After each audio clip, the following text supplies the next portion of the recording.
Assalamualaikum warahmatullahi wabarakatuh. Perkenalkan, nama saya Muhammad Rizky Putra Pratama dari kelas 10-6. Di sini saya akan membahas materi mengenai nanoteknologi. Yang pertama, ada sejarah nanoteknologi.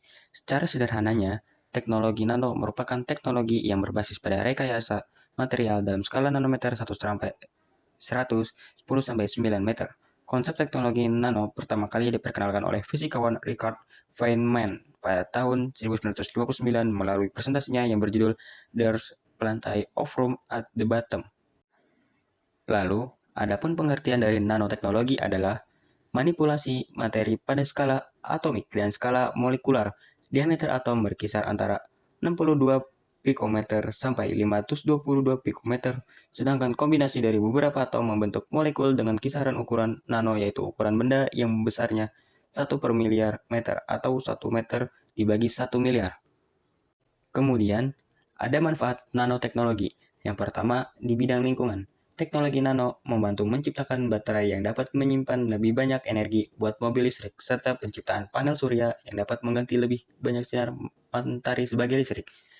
Yang kedua, di bidang kedokteran. Salah satu contoh perangkat lunak nanoteknologi dapat dilihat pada terapi kanker, pada mana agen kemoterapi mempunyai efek toksik terhadap sel tumor sebagaimana pada sel normal lainnya. Yang ketiga, bidang pertanian. Dalam ilmu pangan, penggunaan teknologi nano berpotensi memperpanjang umur buah dan sayuran. Berikut ini contoh gambar manfaat nanoteknologi di berbagai bidang. Adapun contoh penerapan nanoteknologi adalah pengembangan katalis untuk pemurnian minyak goreng yang terbuat dari keramik nano guna mengurangi bau tengik yang tidak diinginkan. Adapun materi mengenai nanopartikel dan nanomaterial. Nanopartikel adalah partikel yang berukuran antara 1 dan 100 nanometer dalam nanoteknologi. Suatu partikel didefinisikan sebagai objek kecil yang berperilaku sebagai satu kesatuan terhadap sifat dan transportasinya. Partikel lebih jauh diklasifikasikan menurut diameternya. Nanomaterial terdiri dari nanopartikel, yaitu sekelompok atom atau molekul yang berukuran 1-100 nm.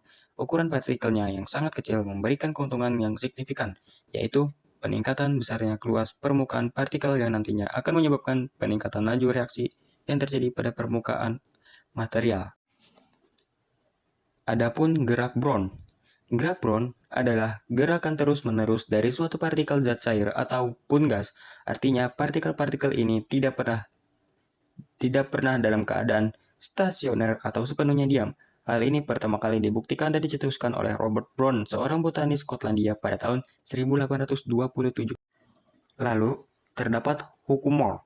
Hukum Moore merupakan suatu prinsip fisika yang pertama kali dikenalkan oleh salah satu pendiri Intel, Gordon Moore, pada 1965 silam. Kala itu, Moore memprediksi bahwa tingkat kepadatan transistor di suatu produk semikonduktor, misalnya chip, bakal bertambah 2 kali lipat setiap tahunnya. Adapun materi self-assembly. Self-assembly adalah fenomena di mana komponen-komponen dari suatu sistem merakit diri sendiri dengan spontan melalui suatu interaksi untuk membentuk suatu unit yang lebih besar.